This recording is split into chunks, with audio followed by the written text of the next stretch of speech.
And now joining us, NewsNation senior national security contributor, retired Lieutenant General Richard Newton. He served as the Air Force Vice Chief of Staff. General, always appreciate having your perspective here. I want to start with Hannah's topic one there. President Zelenskyy announcing he will be meeting face-to-face with President Trump at Mar-a-Lago on Sunday. What are you reading into that? Well, good morning, Natasha. It's President Zelenskyy, as Hannah mentioned, you mentioned, will be meeting with President Trump at Mar-a-Lago on Sunday. And what that means is for these two heads of state, particularly over discussions on what is now, I think, a slimmed down peace plan from 28 points, originally started with President Trump, now down to 20 points. President Zelenskyy has maneuvered diplomatically to try to align more so with the United States. It's reported, at least my sources tell me, it's about 90% aligned with President Trump. But the main sticking point, or a couple sticking points, is first is territory, specifically in the Donbass region. Russia controls, based on their attack and in the years since, about 70% of the Donbass region.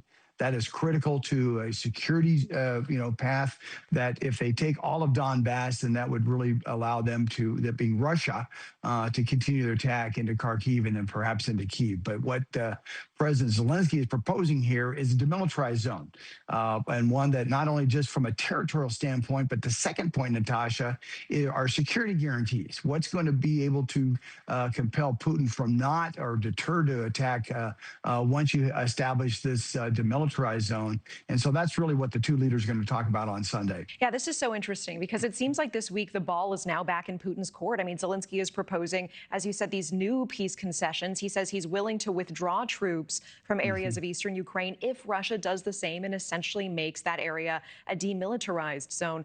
Is this the path to peace? I mean, what are the chances Putin will actually agree to this? Well, you said the key word, concessions. Zelensky's making concessions here. But my bottom line is this: I still maintain this. Putin does not want peace. Putin wants to take over that area of Ukraine, and then it would give him an easier path eventually to, perhaps even take over all of Ukraine. I still think his sights are taking over Ukraine. I also think in his crosshairs are the Baltic states. But Putin is not going to give up here. He does not want peace. He talks war. And you mentioned, these strikes just even on Christmas night with ballistic missiles and cruise missiles and drones attacking Ukrainian people even on Christmas night. If Putin still has his sights firmly set on Ukraine and potentially beyond, as you say, where do these peace talks go?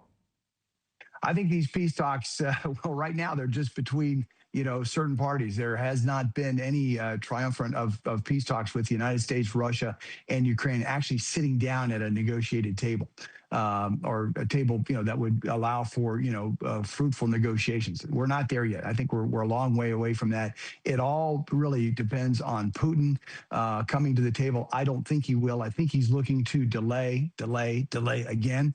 Because that gives him opportunity on the battlefield, Natasha, to continue to try to make inroads, especially in that Donbass region. However, the Ukrainian military has stymied his advances. And so it's at a point now where... Thank you for watching. Subscribe below and download our NewsNation app right now on your phone, and you will get fact-based, unbiased news for all Americans.